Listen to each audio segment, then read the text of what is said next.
George Will is going to jump in on the parade of Fox News idiots calling Democrats racists. Listen. Why is it that if you oppose their position and you're white, you are branded a racist? Both Attorney General Holder and POTUS, President of the United States, race bait.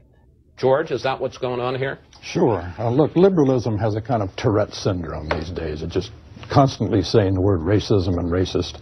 It's an old saying in the law. If you have the law on your side, argue the law. If you have the facts on your side, argue the facts. If you have neither, pound the table. This is pounding the table. There's a kind of intellectual poverty now. Liberalism hasn't had a new idea since the 1960s, except Obamacare, and the country doesn't like it. Foreign policy is a shambles from Russia to Iran to Syria to the Israeli-Palestinian conflict, and the recovery is unprecedentedly bad. So what do? You say anyone who criticizes us is a racist. Never seen bigger projection in my entire life. Again, they're talking about Eric Holder. When Eric Holder was giving a speech to Al Sharpton's group, all Holder said was, we have experienced incredible obstruction. In fact, I could give you the exact quote, unprecedented ugly opposition. He didn't mention race. And as we just went over, it's factual that it's unprecedented, ugly opposition. That's a fact. 50 attempts to repeal Obamacare?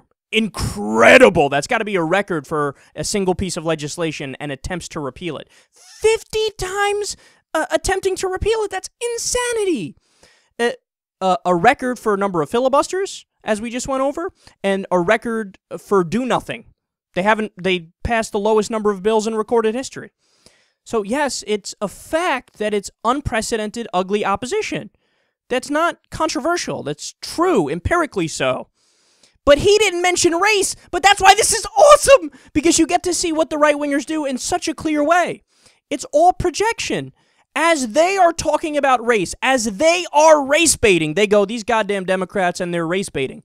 But they didn't mention race. You mentioned race. You're doing it right now. George Will is such a clown. Here's something I asked earlier on Twitter, and I always ask this when we talk about George Will. Why is it that a guy whose job is political predictions, he thought Romney was going to win in a landslide victory? Why does he still have a job? It's impossible to be more wrong than George Will is on everything, and yet his job is still, on Sundays, he sits around a table with a bunch of other people, and they go, George, what do you think about this political issue? The only reason anybody should ask George Will what he thinks about an issue is to do the exact opposite, or believe the exact opposite of what he's about to say. The guy's wrong about everything. We have a documented history of him being wrong about everything. But he's still out there with his smug face, miserable face, talking about, I think that the Democrats race bait and they haven't had a new idea since the 1960s. Really, liberalism hasn't had a new idea since the 1960s. Tell me what's different about the Republican platform over the past however many decades. What's changed in the Republican platform? Please, I'm waiting. I believe they've been saying cut taxes and deregulate forever. Okay, the conservative platform has always been cut taxes, deregulate. You haven't had a new idea since the 1960s.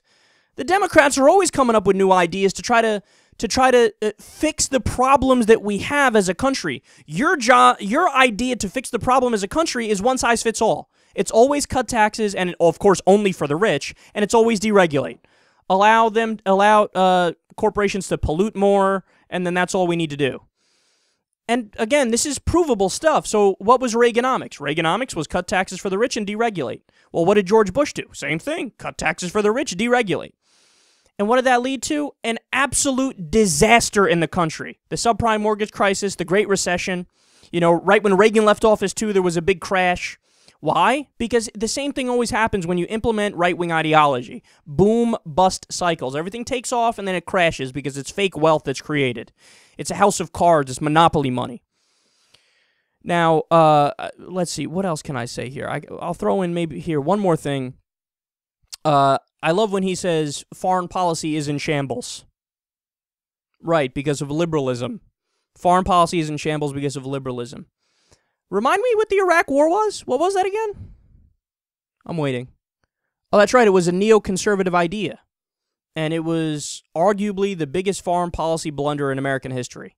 We wasted $7 trillion when all is said and done by the year 2053, when you add in all the interest and everything. We invaded what is actually the wrong country. They didn't attack us on 9/11. That was the original stated goal. Well, they attacked us. We got to respond. Okay, fail. Wrong country. Then they moved the goalpost to he has WMDs. Fail. He didn't have WMDs. Then they moved the goalpost to, well, he's just a bad guy. Well, there's a lot of bad guys in the world. We don't go around toppling all of them, because then there'd be fucking no countries left, including our own. We'd have to topple our own government. And we're allies with a lot of people who are bad guys, so that's obviously not the reason. It was obviously to get the oil and control a vital region in the Middle East. But no, it's liberalism that has had foreign policy disasters. Not the war in Afghanistan, which is a disaster. 17% of the American people are in favor of it today. It's less popular than Vietnam. Not the war in Iraq, which, again, arguably the biggest foreign policy disaster in American history. Not American imperialism, which has created the 900 military bases around the world, which has toppled governments in South America, for example, put in dictators and overthrown democracies, did the same thing in Iran in 1953. It's not neoconservatism, which tries to rule the world through imperialism and force like every single empire did beforehand, and by the way, it failed every other time with every other country too. It's not the conservatives who failed with foreign policy, it's the liberals. Yeah, you know the guys who say, hey, why don't we just kind of mind our business and only use the military if we're about to be attacked and there's an imminent threat of danger? Yeah, it's those crazy guys who are wrong and who are destroying everything.